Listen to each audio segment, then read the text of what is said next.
Hey everyone, and welcome to a low light test between the iPhone 12 Pro Max and the A7S III.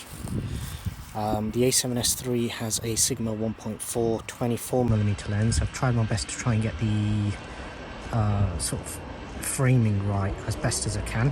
I can't get it perfect because the sort of attachment I'm using on the camera in order to attach the iPhone is not best, so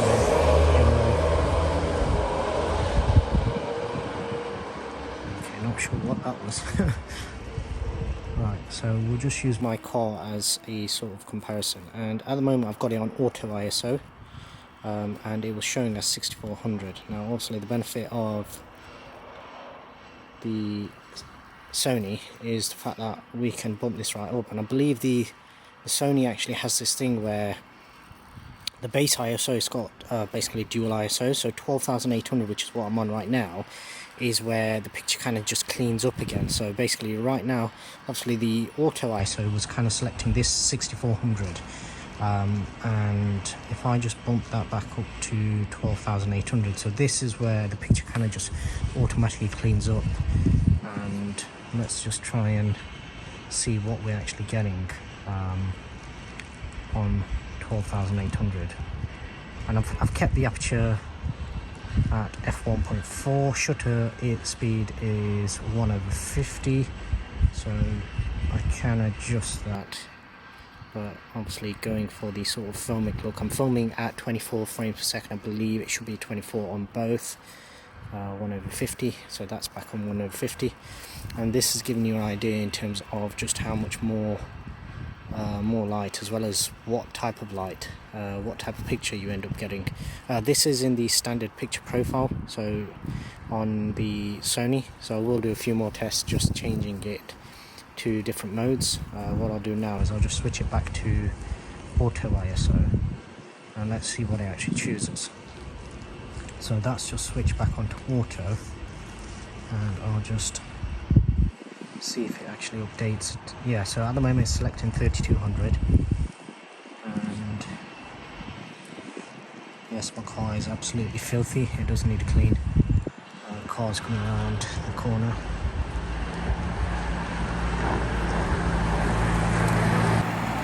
Now the image on the iPhone may appear more shaky than it probably would actually be, even just handheld.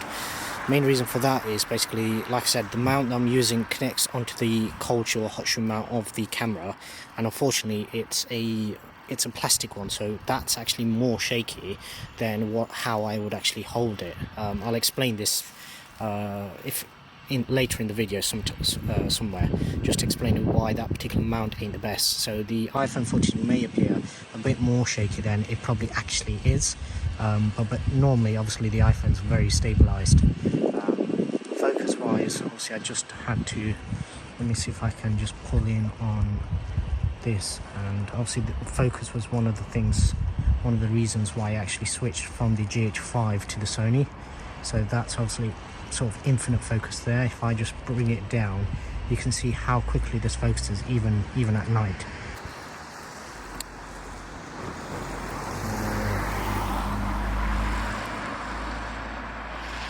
It doesn't want to return back to, there we go.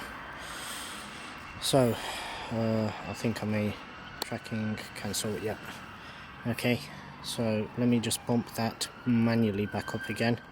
So 12,800 is just there, and as you can see, so much more light on the Sony. Obviously I've not seen this back yet, so I don't know what the quality will be like, but on the screen of the iPhone it appears very dark. On the Sony screen, which is a lot smaller, but it does appear very, very crisp. Everything's looking really good.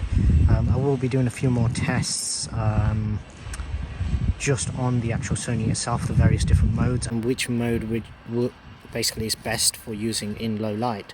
I know most people like to film in S-Log3, but from my understanding, especially in low light, you don't want to be using any type of S-Log picture profile, mainly because it's probably better suited for, let me just switch this back into auto ISO. It's better suited for sort of brighter environments and pulling more dynamic range from that. Whereas when it comes to shadows and trying to pull details from the dark, then it's probably not quite as good. On the iPhone, my car doesn't look too bad. I'm guessing on the Sony it actually looks a lot more filthy, more true to life, if you like. It is raining at the moment, so obviously I don't want to stand out here too much. Whilst the camera and the body is weather sealed, it is still brand new, so obviously trying to be as careful with it as possible. But yeah, on the Sony, the sky almost looks red. I'm not sure whether that's a white balance issue, because I've been filming inside quite a lot. It has got a little bit of a red tinge to it, but not as bright as what the Sony is showing. The iPhone, on the other hand, is literally just showing greys and sort of almost like a blue hue to it. So that's definitely not accurate to what I'm seeing. So flaring test, they're actually about the same. So in terms of the flaring that you get on the iPhone, the Sony is almost identical, and yet the lens, obviously right now I don't actually have the lens hood on. It's starting to rain a bit more, so I think we'll call it a day at that, and let's see what we can pull out of this in post.